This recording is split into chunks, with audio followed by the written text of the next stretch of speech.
Get lost. You screw up. Finally, that parasite is gone. My husband, Kyle, and my father-in-law, Greg, looked at me with disdain. The way they twisted their mouths into a smirk was eerily identical, a true father-son resemblance. Next to them, my mother-in-law, Helen, and my sister-in-law, Nina, were struggling to hold back their laughter. Their sneers were just as unpleasant, making me want to avert my eyes. For the past 2 years, I had endured constant bullying from these people. They took advantage of my timid nature, using me as their punching bag. But I had reached my limit. I quietly listened to their insults, saying nothing. Seeing my reaction, they only got bolder, hurling more insults at me. What they don't know is that they're about to face a hell they never imagined. My name is Melissa Hart, and I turned 30 this spring. After graduating from college, I started working as a regular office worker at a company in the city. I spent every day commuting between home and work, worrying that I might end up single and alone without ever meeting anyone. But then, one day, something happened. During a trip with my friends, I had a fateful encounter. It's so rare and surprising to have young people like you staying here in such a rural area. The person who greeted us at the countryside inn where we stayed was Kyle, who was single at the time. Kyle's family ran the inn, and he was training to take over as the second-generation owner. He wasn't exactly a handsome guy, but his gentle smile made me fall in love with him at first sight. After that, I gathered the courage to ask for Kyle's contact information, and we gradually grew closer. To be honest, I've liked you since the first time I saw you, Melissa. After a few meals together, Kyle confessed to me, his face bright red. I was so happy that we had both fallen in love at first sight that I almost jumped for joy, but I managed to hold back and immediately nodded in response to his confession. After 3 years of dating, Kyle and I got married. Since Kyle's home was quite far from mine, my family was worried. Don't worry, Kyle's parents and his sister, Nina, who lives with them, are all kind people. There's nothing to be concerned about. It was a bit sad to quit the company I had worked at since graduating from college, but after marrying Kyle, I immediately moved and started working at the inn. The inn was on the same property as his family's house, so I thought it was nice that my commute had become easier compared to when I worked in the city. However, my carefree thoughts quickly disappeared. Melissa, your laundry is wrinkled, you know. Oh, I'm sorry. Honestly, have you never done laundry properly before? It was my mother-in-law, Helen, who was grumbling. At first, Helen seemed like a kind innkeeper, but after I got married, her nagging gradually increased. Melissa, can you take care of this work for me? I need to pick up my kid. Yes, I understand. My sister-in-law, Nina, who I initially thought was a kind person, started treating me like a convenient servant. Nina had returned to live with the family after her divorce a few years ago, and her child, who took after her, was quite spoiled. Honestly, both Helen and Nina are making Melissa work too hard. If you have any trouble, Melissa, rely on me. My father-in-law, Greg, seemed kind on the surface, but there was an obvious leer in his eyes when he looked at me. Once, when I was taking a shower, Greg came in, claiming it was an accident, but he couldn't hide his obvious delight. Is this life going to continue like this? By the time 6 months had passed since the wedding, Helen started verbally abusing me, and Nina began stealing my belongings and money. Recently, Greg had become bolder in trying to touch me, and I was reaching my breaking point. Finally, I couldn't take it anymore and tearfully confided in Kyle. But There's no way my family would do something like that. Kyle didn't listen to me and instead yelled at me, his face red with anger. And after that, even Kyle started treating me poorly. I wish I had dated you longer. Then I would have realized how useless you are. By the time a year had passed since our marriage, I had become completely accustomed to hearing such things from Kyle. The harassment from my in-laws had also become a daily occurrence, and I somehow managed to endure it by shutting off my emotions. But one day, something happened. Melissa, come here. Where are we going? I asked, but Helen glared at me and spoke. Where do you think? To the OB/GYN. You still haven't gotten pregnant, so you need to get checked out. What? I had grown used to remaining expressionless no matter what was done to me, but this was enough to make me gasp in surprise. Helen seemed to enjoy my reaction, and she gave a nasty grin as she grabbed my arm with surprising strength. Come on, let's go. Wait, please. Helen was big and strong, so my resistance was completely ineffective. I was forcibly taken to the OB/GYN, where I was thoroughly examined. The result was that I was diagnosed as having a body that would make pregnancy difficult.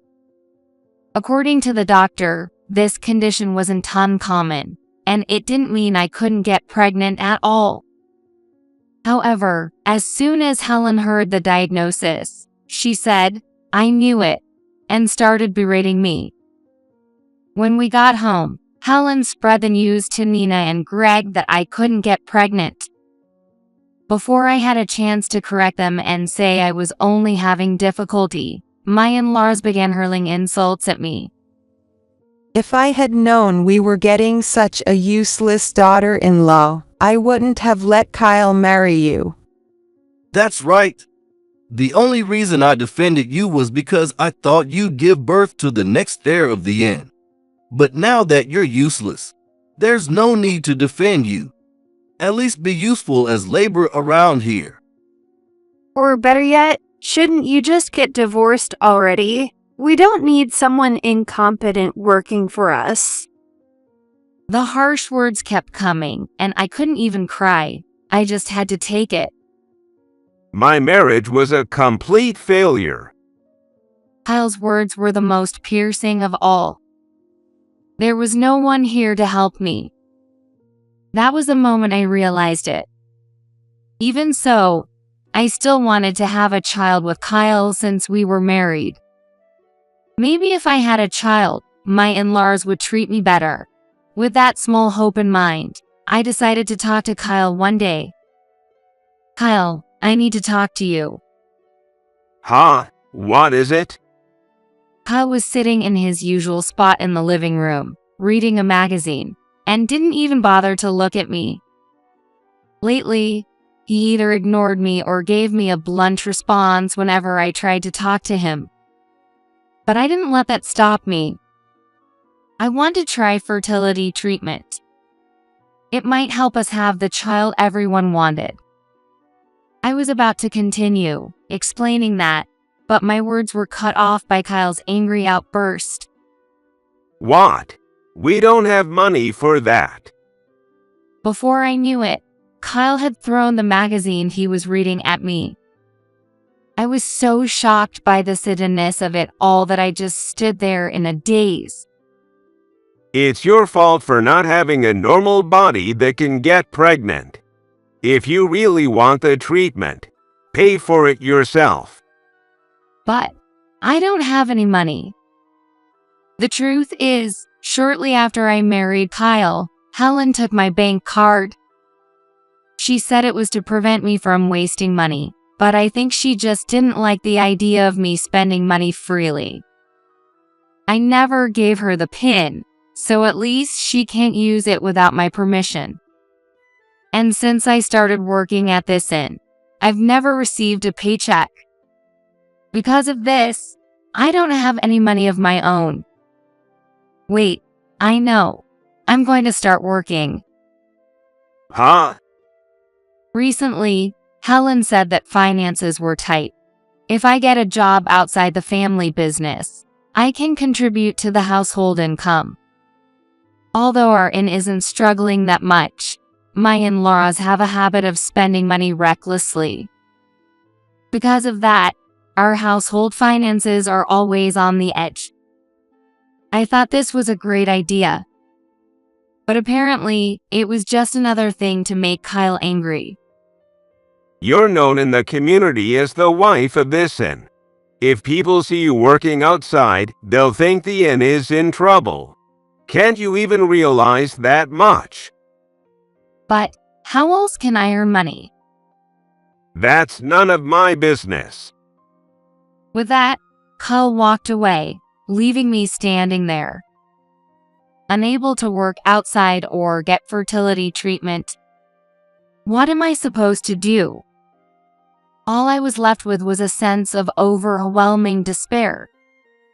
For 2 years after our marriage, I endured constant harassment from my in-laws.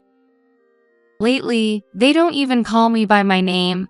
Instead, they refer to me as useless, incompetent, or you jerk. I'm no longer Kyle's wife. I'm just the servant of his family. At first, I cried every day, but now I don't feel anything anymore. Am I going to spend the rest of my life as a servant to my in-laws? The endless days with no way out are slowly eating away at my soul. Recently, the stress has built up so much that I can hardly sleep. I thought I had stopped feeling anything, but deep down, it seems my heart is silently screaming against this situation. Lack of sleep caused me to feel dizzy. That day, as usual, I started cleaning the inn alone early in the morning before anyone else was awake. If I didn't finish by the time my in-laws woke up, they might deny me breakfast. I fought off the dizziness and kept working as best as I could. What? You're already up. A voice suddenly spoke from behind, startling me so much I nearly jumped. Oh, good morning, Greg. You're up early. It's my age. I don't sleep well anymore. Greg said, letting out a big yawn. I thought to myself that if he was up early, he could help me a little, but I kept that thought to myself and continued working. You don't look well. Let me take a closer look. As Greg said this, he started moving closer to me. His eyes were filled with a lewd look, and I finally realized just how dangerous it was to be alone with him. When his hand reached for my waist, I quickly pulled away, my face turning pale. I'm fine. I'll just go clean outside. I hurriedly ran outside. Greg didn't follow me out, and I crouched down on the road in front of the inn.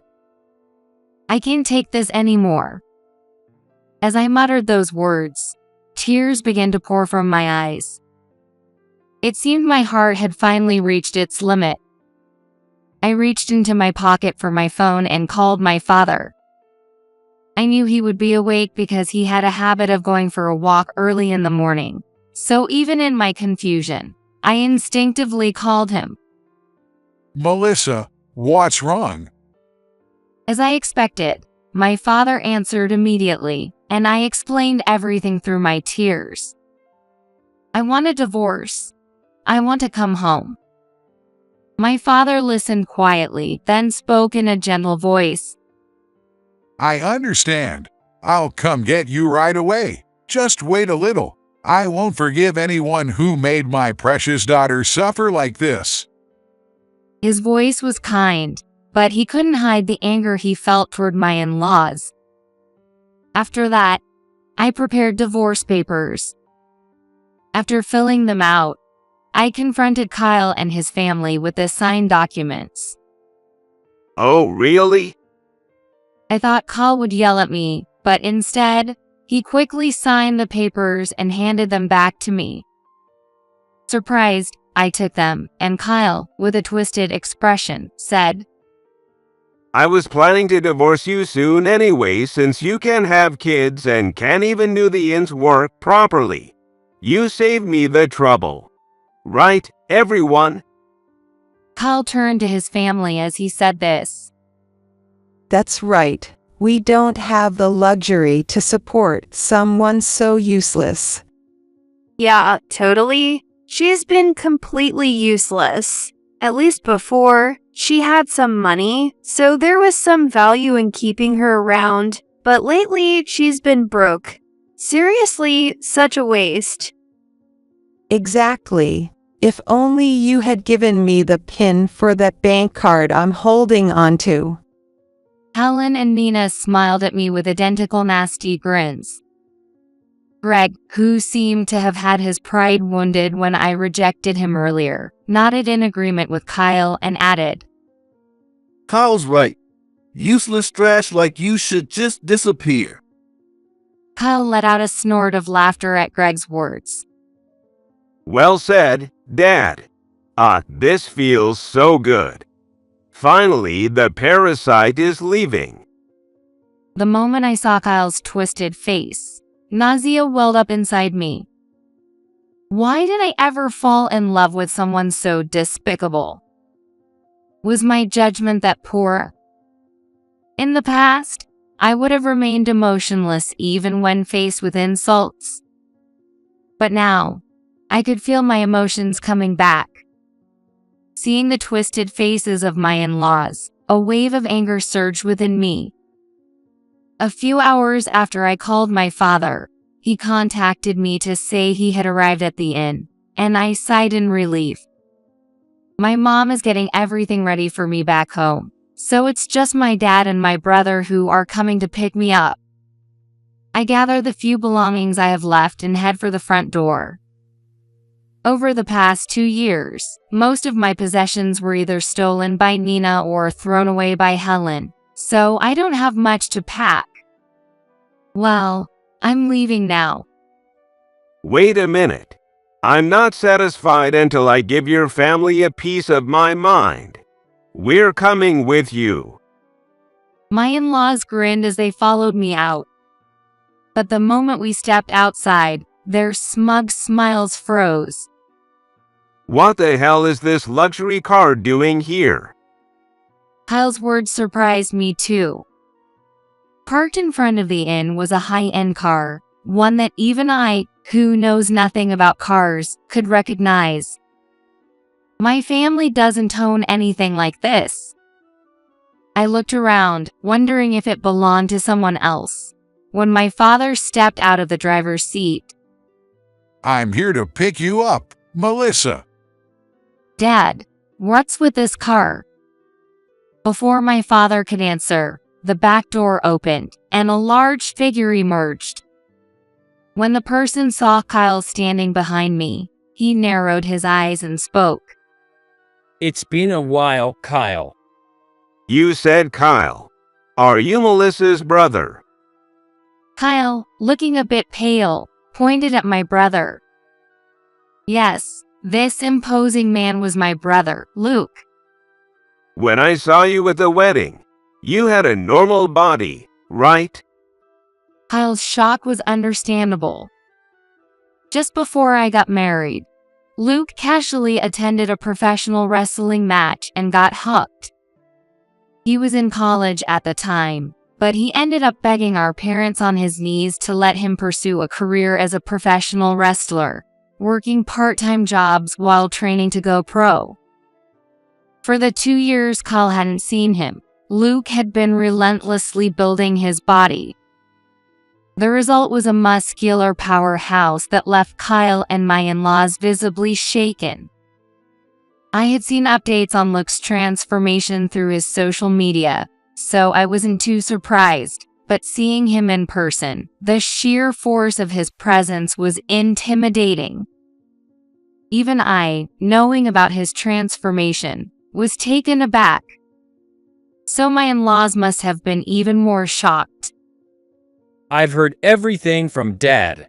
It seems my sister has been well cared for by you all.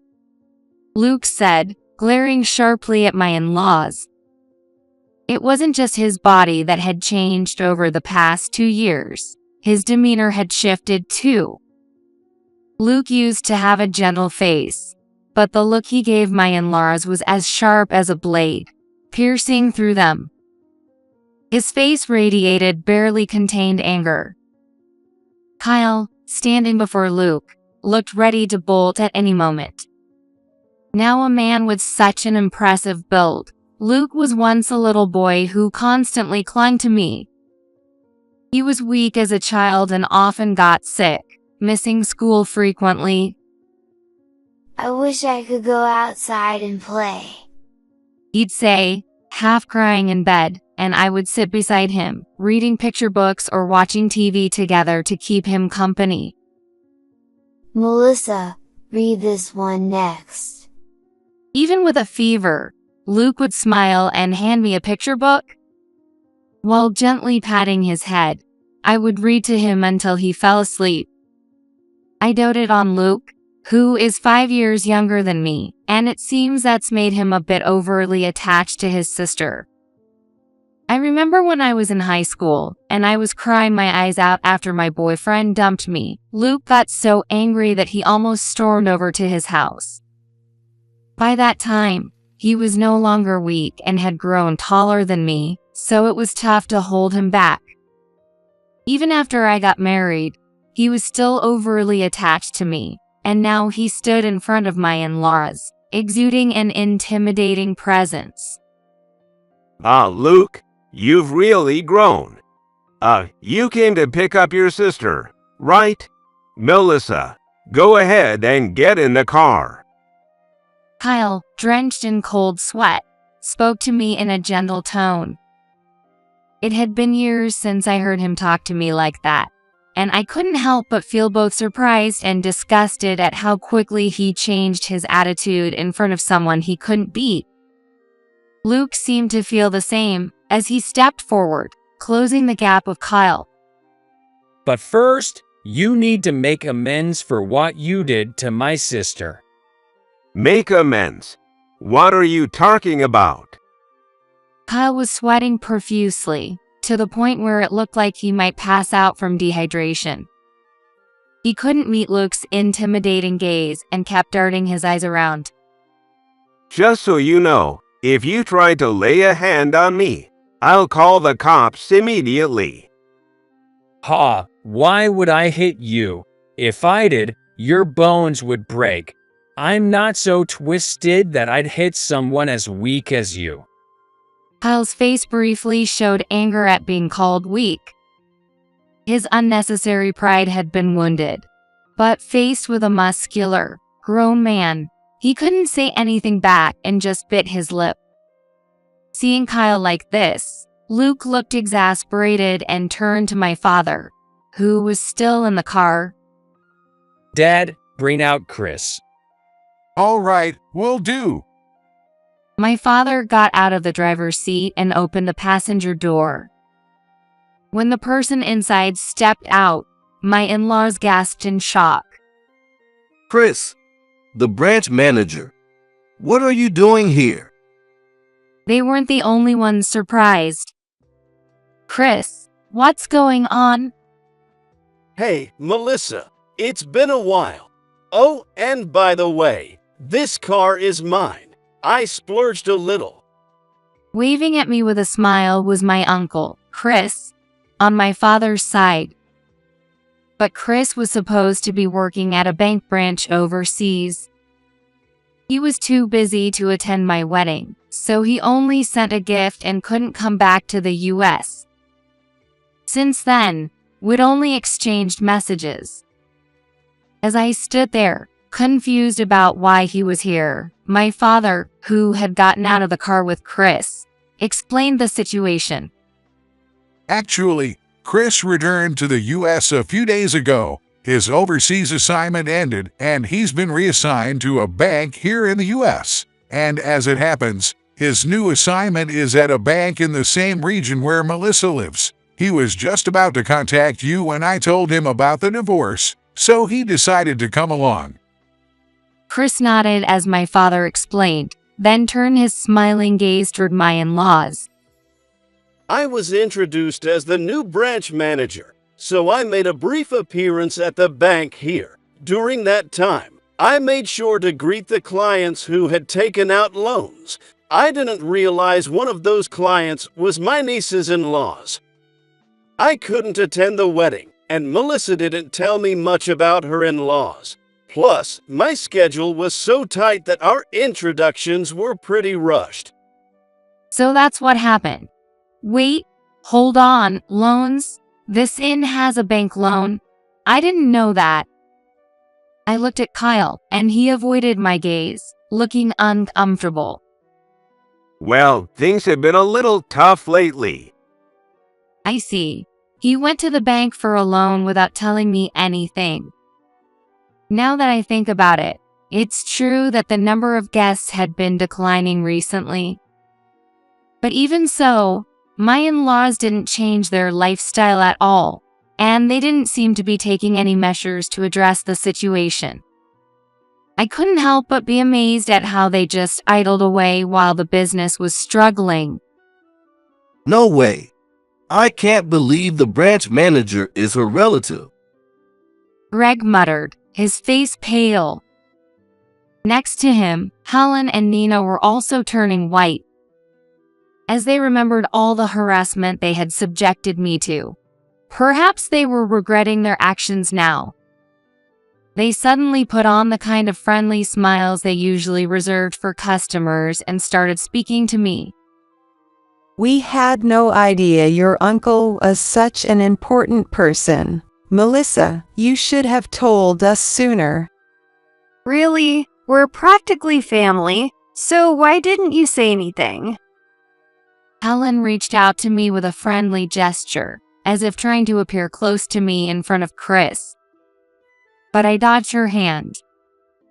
Please don't touch me. Are you planning to pinch me again? Helen had a habit of pinching my arm when she was particularly irritated. It didn't leave any marks, but it hurt more than you'd think. Helen's face twisted in shock as she realized I was exposing her behavior. Pinch you? I never did anything like that to you. Oh, have you forgotten what you did? Did you also forget how you forced me to go to the OBGYN and then accused me of being infertile? At these words, Luke's eyes widened as he glared at my in-laws. My father's face became expressionless as he stared coldly at them. Chris, who had been smiling until now, also turned his gaze toward my in-laws, though his eyes were anything but friendly. With a quiet anger simmering behind his eyes, Chris slowly addressed them. Is what Melissa just said true? Well, you see, I was only worried about Melissa's health, so I took her to the doctor. I didn't mean any harm. Be quiet. Chris's smile finally disappeared. In a voice that seemed to crawl on the ground, he directed his words at Helen, then turned his now terrifying gaze to Greg. How dare you treat my beloved niece so horribly? Consider your loan cut off. Go find another bank. Though with your financial situation, I doubt anyone will lend to you. Please wait. There seems to be some misunderstanding. Greg, in desperation, tried to approach me. Melissa, tell your uncle this is all just a misunderstanding. Don't come any closer. Are you planning to touch me again? It was my father who exploded with anger at these words.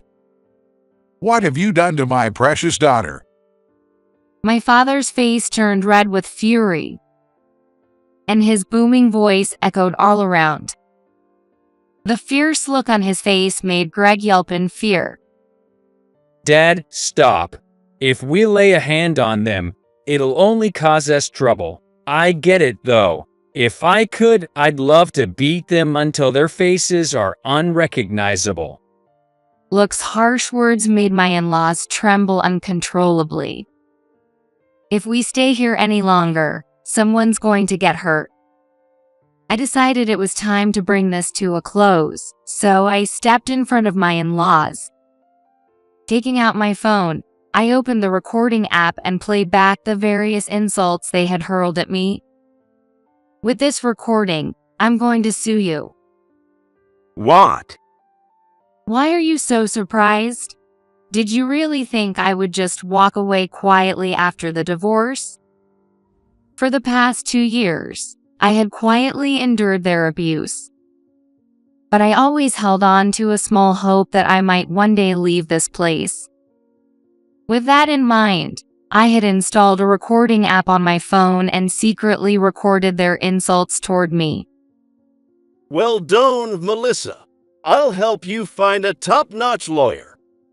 Really? That's so reassuring.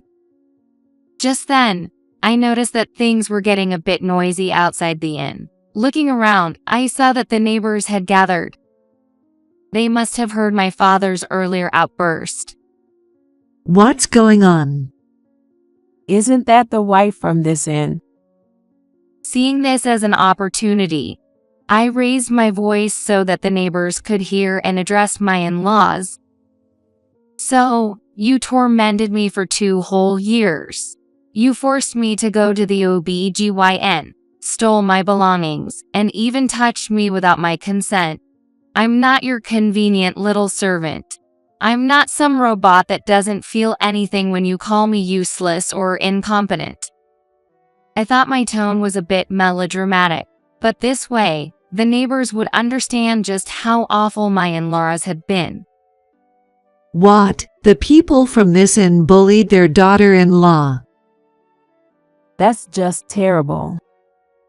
For good measure, I played the recording of their insults again. This time loud enough for the neighbors to hear. What is this? It's horrible. They totally deserve to be sued, don't they? Realizing that the neighbors were now aware of what they had done, my in-laws started to panic, looking pitifully flustered. From now on, their reputation in this neighborhood would be ruined. But they brought this on themselves. Well then, thank you for the past 2 years. I flashed them a big smile as I said my final goodbye. All they could do was watch in despair as I climbed into Chris's luxury car. After leaving my in-laws' house, I hired the lawyer Chris introduced me to and sued them for damages. By the way, I filed the divorce papers on my way back to my parents' house. I left the compensation claim to the lawyer, but when I later heard about the process, I was so exasperated I could only hold my head in disbelief.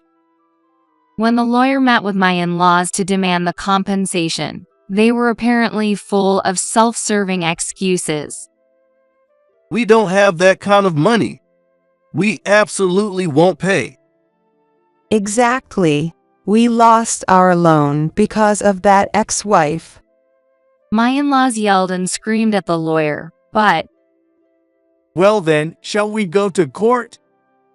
At that single remark, they immediately fell silent and eventually agreed to pay the compensation. They ended up selling some of their personal assets to come up with the money, but their troubles didn't end there. Because I had exposed their wrongdoings to the neighbors, they were now shunned by everyone in the community. Apparently, rumors had even reached the mothers at the kindergarten where Nina's child went, and they all cut ties with her. Helen was also being avoided by the neighborhood ladies, who now whispered behind her back. Greg was struggling to keep the inn afloat after the loan was cut off, desperately searching for another lender. but he hadn't found one yet. This was likely because Chris, now the branch manager, had warned the neighboring banks about the inn's dire financial situation. In the midst of all this, Kyle reached out through the lawyer, begging to see me. I agreed to meet him one last time, as there were things I wanted to say as well. With Luke there as a precaution, I met Kyle at the lawyer's office. He looked noticeably worn out in the short time since we last saw each other. Please, come back. The inn is in serious trouble right now. If you return, the neighbors will stop giving us strange looks. We need you. Kyle pleaded with me desperately. I responded in a cold voice. You've never apologized to me, not once. Kyle looked startled by my comment. The fact that he hadn't apologized until now was because he didn't realize he had done anything wrong. With a deep sigh, I said my final words to him. Marrying you was the biggest mistake of my life. These past 2 years were a complete waste. If I could, I'd erase every memory of you. Just thinking about you disgusts me. These were the words I had wanted to say to Kyle. Finally saying them, I felt a sense of relief wash over me. Kyle began to cry, his tears falling freely. Don't act like a victim. You don't have that right. Goodbye. I sincerely hope we never meet again. With that, Luke and I left the lawyer's office, leaving Kyle sobbing on the floor. With everything finally over, I'm now living a peaceful life back at my parents' home. I've even found a new job at a company near my family's home, and once I've settled in, I'm planning to move out and live on my own. The new job pays well enough for me to live comfortably on my own. And the best part is that the people around me don't take me for granted. I don't know if I'll ever remarry, but for now, I want to cherish my time alone. Besides, after making the huge mistake of marrying Kyle, I've lost confidence in my judgment. Maybe I should ask Chris to introduce me to someone nice. Chris, who has always been fond of me, would surely find someone good. But for now, I plan to take some time to heal the emotional scars from the past 2 years and enjoy my own company. Soon, Luke will be making his professional debut in a wrestling tour in a different region. Though he's achieved his dream of becoming a pro, he says his new goal is to reach the top of the wrestling world. Seeing Luke chase his dreams made him seem incredibly bright and full of promise. To think that the once frail Luke would actually debut as a professional wrestler. It would have thrilled me from before I got married. I plan to go to his debut match with my parents and Chris to cheer him on. As I imagine the fun days ahead, a smile spread across my face.